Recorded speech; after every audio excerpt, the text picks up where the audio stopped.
Before we begin, if you've ever felt like you were living the same day over and over again, if you've ever smiled on the outside but felt completely empty inside, then this story is for you. Make sure you subscribe to the channel because stories like this don't just entertain. They reveal truths we often try to ignore. My name is Lauren. I'm 32 years old. And for the longest time, I thought I understood what it meant to live, but I didn't. Not really. I wasn't living. I was existing. Every morning followed the same script. Wake up, brush my teeth. Make coffee. Get dressed. Go to work. Come home. Eat dinner. Sit in silence. Sleep. Repeat. Over and over and over again. Days blurred into weeks. Weeks dissolved into years. And somewhere along the way, I stopped noticing, stopped feeling, stopped questioning. The strange thing about numbness is you don't realize you're trapped in it, not until something shakes you. Awake. Not until something reminds you what it used to feel like to be alive. I've been married to Michael for 8 years.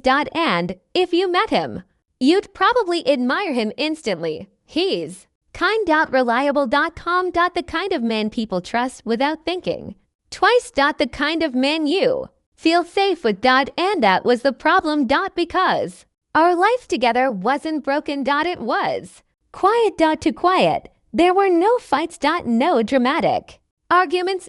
No doors slammed. But there was something worse. Silence.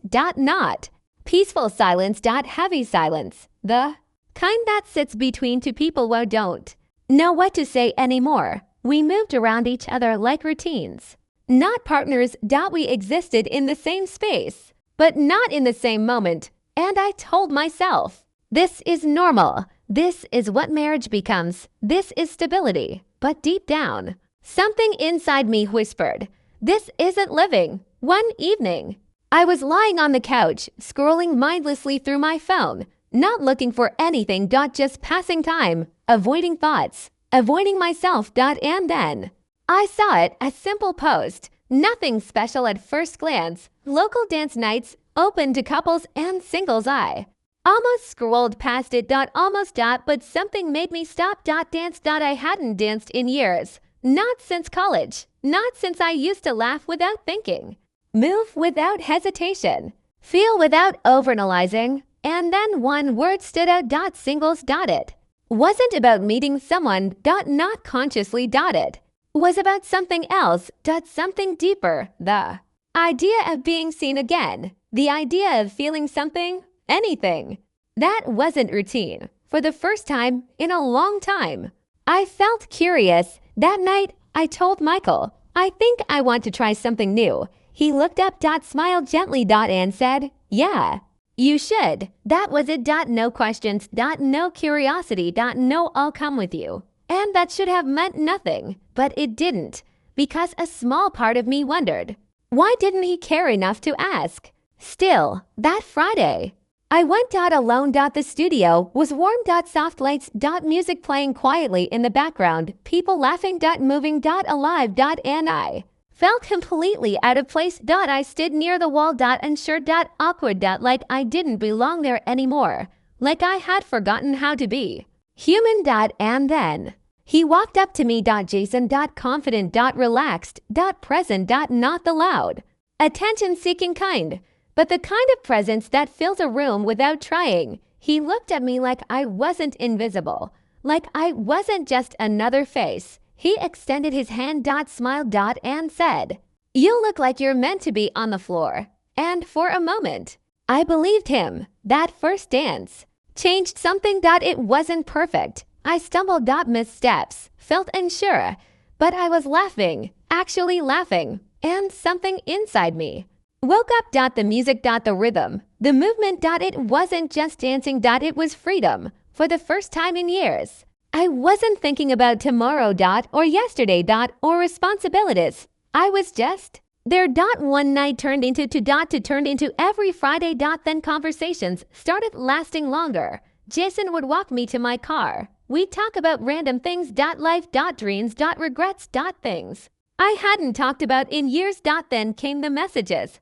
Hope your day's going well. You should have seen yourself tonight. You were glowing, and I told myself, it's innocent. It's just friendship. I deserve this. But deep down, I knew this wasn't just about dancing anymore. It's funny how the mind works. When you're missing something, you don't admit it, you replace it. I told myself I was reconnecting with joy, reclaiming a part of myself. But the truth, I was borrowing happiness from a place I had no right to take it from.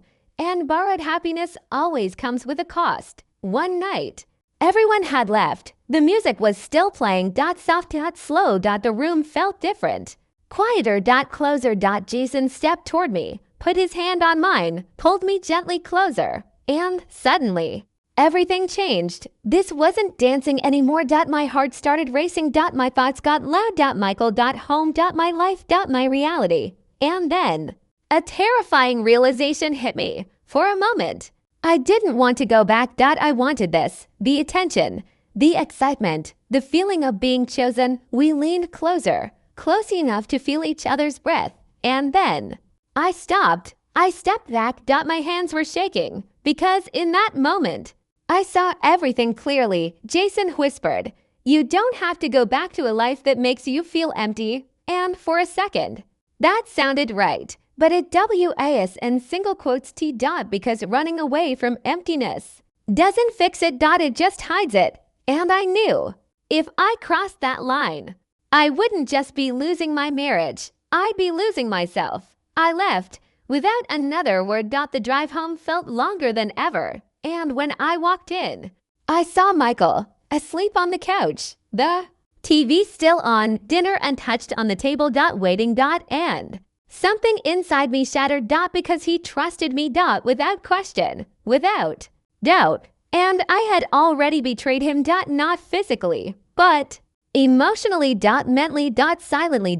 And sometimes that's where betrayal really begins. The next day, I deleted Jason's number, blocked everything. I didn't go back. When Michael asked if I was okay, I didn't lie. I said, I feel lost. And he didn't question it, didn't push, didn't accuse. He just held me. And said, we'll figure it out together. And that moment changed everything. Because forgiveness, without knowing the full truth, is the purest kind. It's been 2 years, and our life is different now. Not perfect, but real. We actually talk. We travel. Try new things, laugh. Again. We argue sometimes. Burn breakfast. Make mistakes. But we show up. Every day. And I've learned something important. You can't fix emptiness by replacing people. You have to face it, understand it, work through it. Together. Sometimes I still think about that night. Not because I miss Jason. I don't. But because I remember the version of me who finally admitted I'm not okay. And that version of me saved everything. Because transformation doesn't come from escaping your life. It comes from confronting it, from choosing again and again what truly matters. If you've ever felt stuck, if you've ever confused attention with love, if you've ever thought about running away instead of rebuilding, remember this: you don't need a new life. You need a deeper connection to the one you already have. And sometimes the bravest thing you can do is stay. If this story made you feel something, make sure to like, subscribe, and share it with someone who needs to hear this.